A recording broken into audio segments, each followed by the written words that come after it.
A história oficial de pessoas negras no Brasil muitas vezes nos é apresentada assim, em branco. As malungas sempre enxergaram muita cor em narrativas que trazem nós próprias no centro. Com a ideia de revolta e com a ideia de resistência, o Abdias percebeu que, a partir da revolta, era necessário romper alguns vínculos e algumas perspectivas em relação a esse ideário racial de como funcionava isso no Brasil, e dois, esse rompimento ele estaria vinculado a estratégias de resistência, ou enxergar o que é a história do negro brasileiro e a história pregressa do negro que foi escravizado, que foi subjugado, que foi marginalizado, com uma história de resistência, e não com uma história de vitimismo ou de vitimização. E o que a Beatriz está falando também, hoje pra gente na historiografia é muito óbvio, mas na época não era.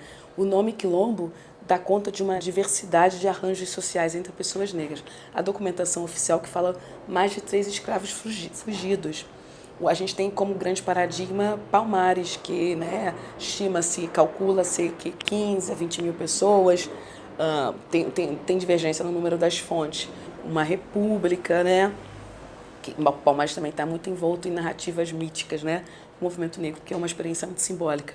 Mas o que a gente sabe é que aquele grande exemplo de Palmares, que foi o maior das Américas, só não se replicou, foi só Palmares, que foi tão grande. Ao longo da história foram diversos arranjos sociais que ganharam esse nome de quilombo. A primeira contribuição dele para se pensar as revoltas, é porque ele desloca as revoltas para um patamar muito mais importante do que até então se tinha no Brasil. Ele coloca essas revoltas para se pensar a formação social brasileira. É importante pensar a participação do negro, das negras, da população escravizada, revoltada, para se entender a formação social brasileira. Toda revolta, um dia ela volta, um dia a revolta vem. Toda revolta, um dia ela volta, um dia a revolta vem.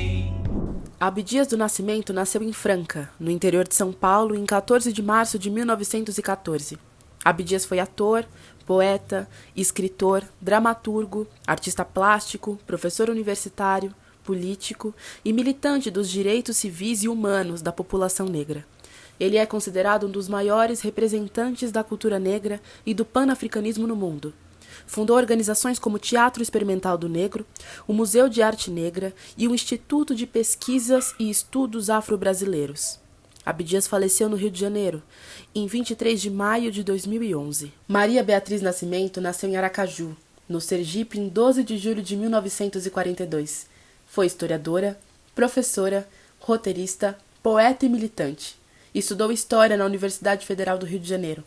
Beatriz foi uma historiadora dedicada a compreender a dinâmica dos quilombos do Brasil e outros espaços da presença da população negra, como escolas de samba e favelas contemporâneas. Isso fica evidente no roteiro feito por ela no documentário Ori. Beatriz morreu assassinada por defender uma briga doméstica em 28 de janeiro de 1995. Clóvis Moura nasceu em Amarante, no Piauí, em 1925. Foi um sociólogo, jornalista, historiador, escritor e militante brasileiro. Moura desenvolveu a sociologia da praxis negra e questionou a ideia sobre a passividade do negro no Brasil, na rebelião dos escravos e da formação dos quilombos, estando sempre à margem da academia. Foi um importante teórico na pesquisa sobre as pessoas negras no Brasil, rompendo com as narrativas da historiografia e sociologia do período que negavam a potência da ação de revolta e insurgência das organizações coletivas. Moura faleceu em 2003, em São Paulo. E a Beatriz fala para gente, para pessoas negras, a classe não é a grande questão. A grande questão é tornar-se pessoa. É a ideia da nossa própria ontologia de ser. A ideia de as narrativas sobre a escravidão nos tiram a nossa agência, nos tornam coisas, objetos.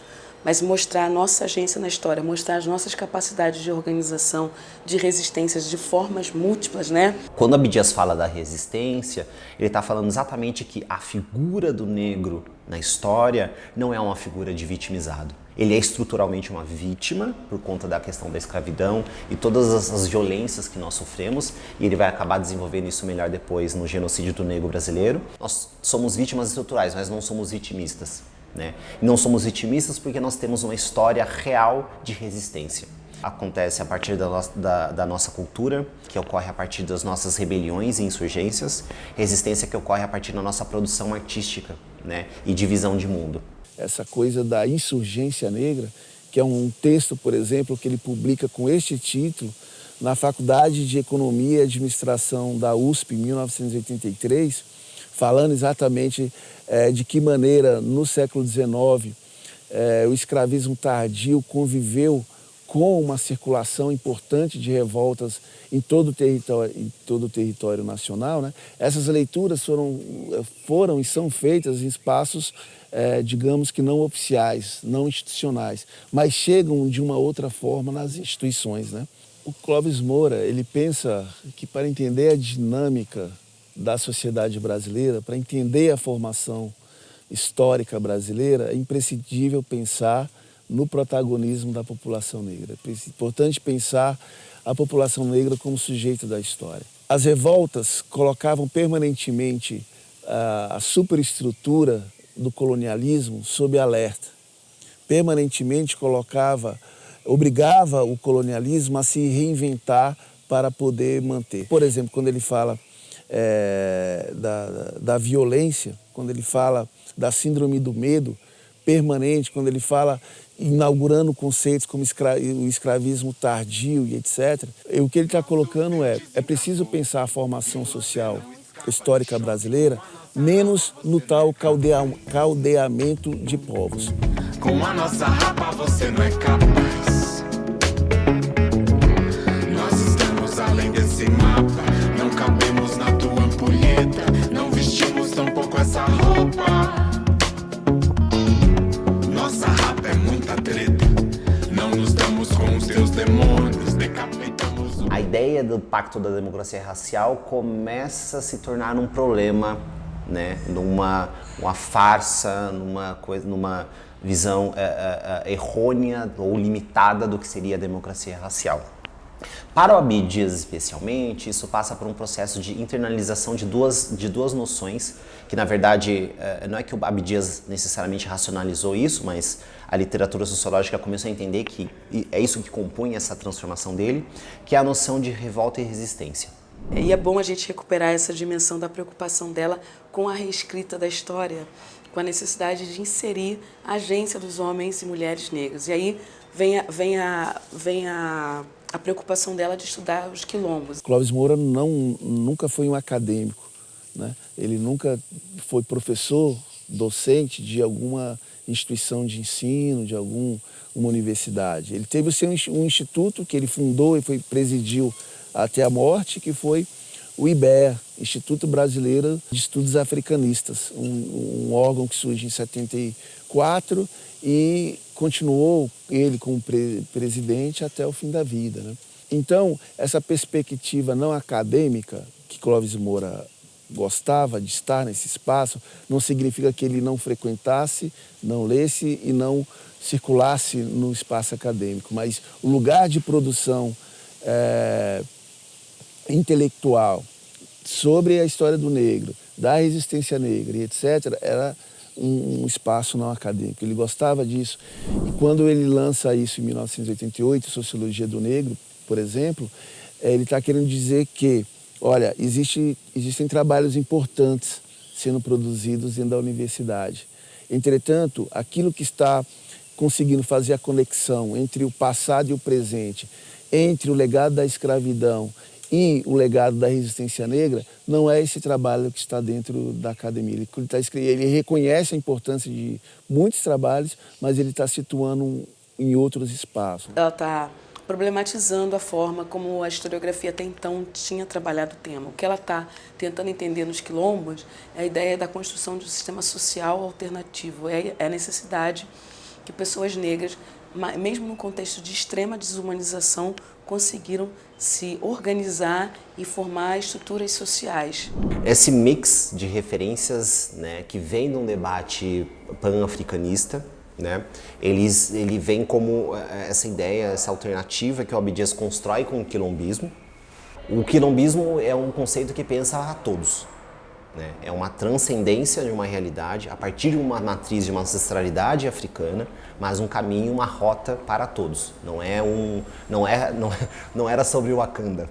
A alternativa que o quilombismo representava era de uma reconstrução de um outro lugar para a sociedade brasileira como um todo, né, que passava por essa matriz africana e não só por uma matriz eurocêntrica, que era essa crítica do Abdias, que não era necessariamente colocada com um viés pós-colonial, nada disso estava em voga nesse momento, né? Isso são coisas, são layers e camadas que a gente pôs depois. O Abdias não estava olhando para isso. E a Beatriz defende a ideia de um contínuo histórico, que essa elaboração de homens e mulheres negras no quilombo como espaço, com a ideia do território, ele tem um contínuo histórico. Ele tem uma permanência na nossa experiência de organização enquanto comunidade, enquanto coletividade, relacionada ao território. Essa ideia de território é muito importante, porque nós perdemos os nossos territórios quando chegamos aqui na condição de pessoas coisificadas. Então, recuperar a agência na organização social e recuperar ideias com o território, uma dimensão territorial, é algo muito importante para a gente, para a nossa comunidade. Por isso, a Beatriz reivindica essa ideia de sistemas sociais alternativos. E sobre isso ela estudou com muito afinco. Na verdade, esse protagonismo negro, ele está digamos, na força dinâmica da sociedade escravocrata. A resistência provoca permanentemente mudanças. A necessidade de manter uma mercadoria, afinal de contas, o negro, a negra escravizada, eram mercadoria. As revoltas, elas colocavam em ameaça uma riqueza, colocavam permanentemente sob risco um bem que tinha um valor monetário muito grande. Não nos damos com os teus demônios, decapitamos o teu capeta, decapitaremos o teu capitão, decapitaremos o teu capa preta, decapitaremos o teu capataz. A Beatriz também, ela tem uma ideia muito interessante. Quando ela vai discutir o quilombo, ela falava, aparecia nos textos, eu estou interessada na paz quilombola. Porque a ideia de paz quilombola é justamente no momento em que não há conflito. O quilombo não precisa se preocupar em resistir contra as ameaças das tropas da colonização, mas é o momento da paz quilombola, o momento em que eles se organizam em paz para se desenvolver seus modos de vida. Então, eu estou interessada na paz quilombola. Eu acho que fala muito sobre isso, nessa nossa necessidade de falar da nossa agência, que mesmo no contexto mais desumano que qualquer ser humano possa passar, nós, homens e mulheres negras, não perdemos a nossa humanidade.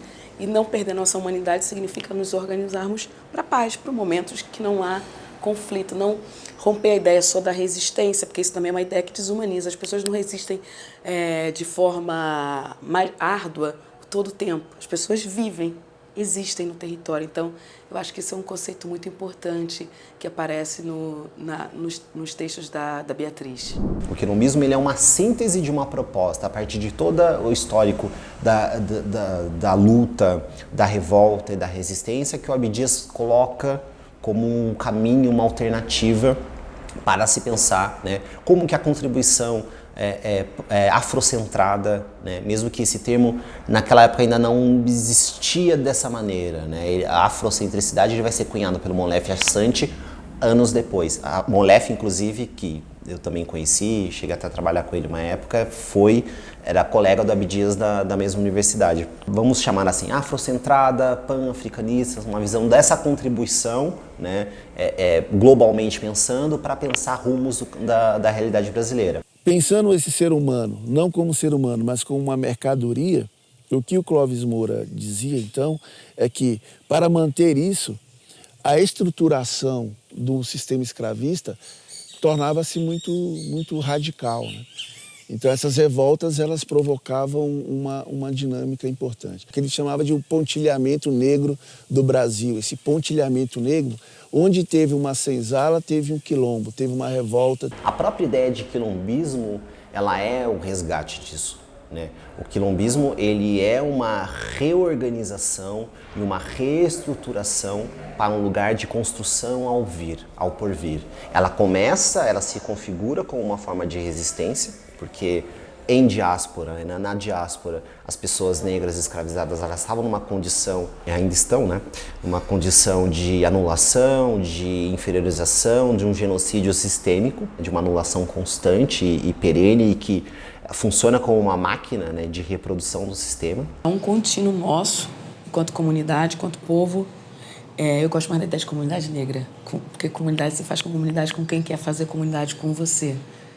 Povo pode ser uma ideia mais essencialista e nem todos os negros, como dizia Solano Trindade, são meus irmãos. Então eu gosto mais da ideia de comunidade negra. Então a gente observa que há uma permanência na nossa comunidade, uma necessidade de organizar, de coletividade. A gente, historicamente, no pós-abolição, se organizou de diversas formas, né? Uma experiência que é política é a escola de samba. A escola de samba não é só política, claro, mas é uma experiência política de organização e coletividade. Tudo nosso é necessário, é preciso que seja coletiva. Nós somos a nossa experiência, o nosso processo é comunitário.